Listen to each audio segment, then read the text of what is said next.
I don't think we realized at the time we were making the film what a groundbreaking film it was going to be in terms of visual design, the storytelling approach, and the musical style. I think animators now, whether it's my generation or the next generation, we all have a sense of awe of Sleeping Beauty. It's just a caliber of art and craftsmanship that would be hard to find these days. I think it's the end of an era. I think it's the end of a kind of animation that we'll never see again. A kind of opulence and lavishness and meticulous craftsmanship that is gone now. Walt told the artists that he wanted to make something beautiful, that he wanted a moving tapestry, and that's essentially what they gave him. And certainly there's a similarity in terms of the story between Snow White, Cinderella, and Sleeping Beauty.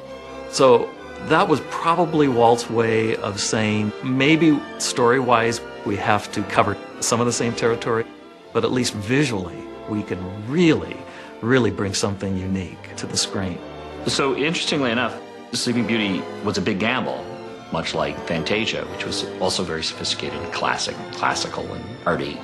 It didn't look like Snow White or Peter Pan or Lady and the Tramp. It wasn't like any of the other films. That takes guts.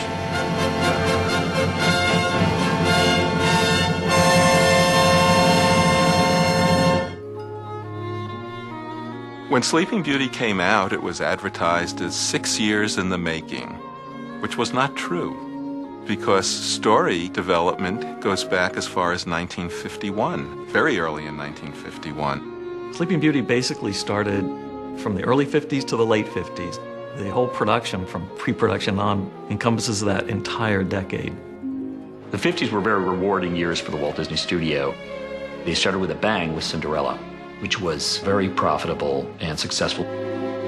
That was the time when Disneyland was being designed and built in the mid-50s, and television had come along.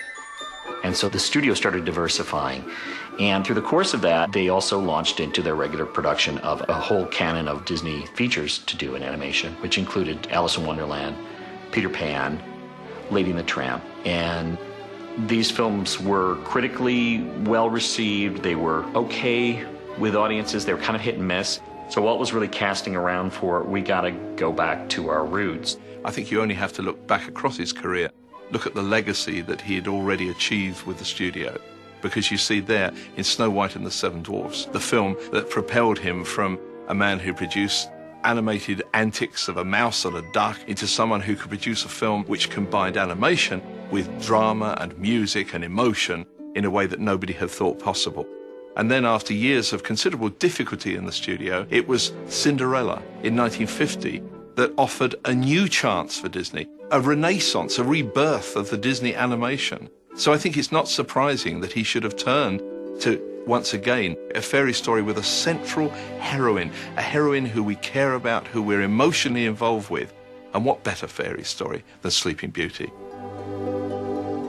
Sleeping Beauty is one of those problematic stories. Like a lot of fairy tales, it's about 4 or 5 paragraphs long, if that.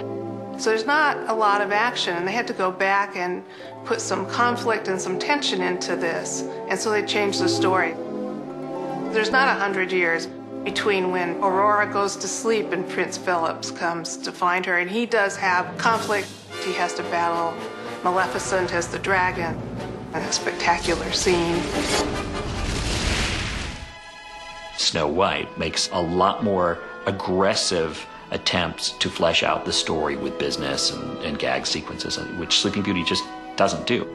How do you do? How do you do what? Seems to be something Walt consciously wanted to experiment with. It's making a movie without the subplots like the mice in Cinderella, and just concentrate on the reality of the story and the subtlety of the main characters. It's interesting in Sleeping Beauty that the process of that film was a little different than most of the other films. The story seems to be pretty well set, at least by 1952. Earlier films, you can tell from story meetings that there was a tremendous amount of refining, of reworking, going over the stuff over and over again to purify it as much as possible. Sleeping Beauty, you can't see that. Sleeping Beauty seems to have been pretty much the way it turned out from the very early. One of his greatest gifts was as a storyteller. He was famed for coming in and finding the weak points in a story, throwing things out that were wasted, and moving right to the heart, and finding warmth and interest in stories. But his interest was drifting. And an awful lot of things were boiling and bubbling around the company that distracted Walt, and I think probably interested him in some ways more than film and animation had done in the past. He did admit that doing Sleeping Beauty presented some real challenges because they had used so many elements in Snow White and Cinderella that the challenge in doing Sleeping Beauty was to come up with something new that they had not done. He was obviously really searching for how is this one going to be different than the others. So he thought design, interesting design, something bold, modern, would be the way to go. You know, a lot had happened since Snow White. And in the post-war era, illustration and design went through a major sea change.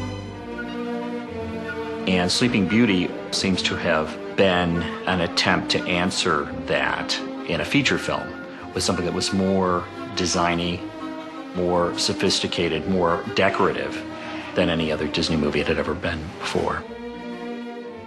Walt Disney said that he wanted a moving illustration. That was his command on Sleeping Beauty. Meaning going beyond the usual painting, doing something really illustrative, detailed. Every frame in Sleeping Beauty, even if you were to stop the film anywhere in the course of its projection, you would get a perfectly beautiful, composed image, you know, just something you could almost frame and hang on the wall. The styling had its origin in a visit by John Hinch, a Disney layout artist, to the cloisters of Metropolitan Museum of Art's medieval galleries in Manhattan. And he saw the unicorn tapestries. He came back and he was talking to Walt about the unicorn tapestries. And Walt thought at that time, that's what I'll do. It'll be completely different. And John Hinch made some sketches that were based on that trip. Eyvind Earle then made trial paintings based on those drawings as a sort of test to see what he would do for Sleeping Beauty. I wonder if my heart keeps singing. Part of the production process was this amazing group of artists who would do pre-production artwork to determine what the look of the film was going to be.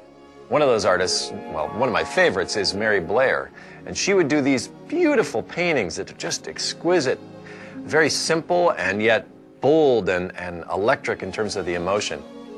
I've read several accounts, it all seems to be true, that Walt, he was complaining in a meeting, you know, we hire brilliant stylists like Mary Blair, and yet I feel it never reaches the screen. There are only a few shorts in which Mary Blair's work really looks the way it was intended to look in the concept paintings. Once Upon a Wintertime is a short that is very much Mary Blair's style, carried over into the animation, and it matches the background very well. But you take something like Johnny Appleseed, which has a Mary Blair stylized background. You still have these rounded characters in front, and it's kind of a disconnect there. And he loved her work for films like Peter Pan and Alice in Wonderland. But when he saw the film on screen, he felt that her vision had got watered down, had been made less than it should have been.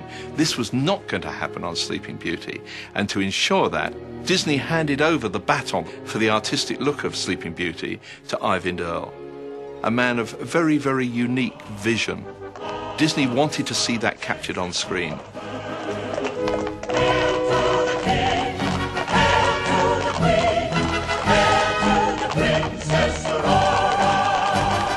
That style was rooted in an international Gothic, late medieval, proto-Renaissance period where painters used a kind of highly detailed compositions, such as you'll see in the film Sleeping Beauty. I first started with the old medieval artists and almost everything that was Gothic. The tapestries were perfect examples of how foregrounds ought to be. The Gothic came from the Persians, and all their little details of grasses and weeds and trees fit perfectly. And over all of that, a little tiny bit of myself came through.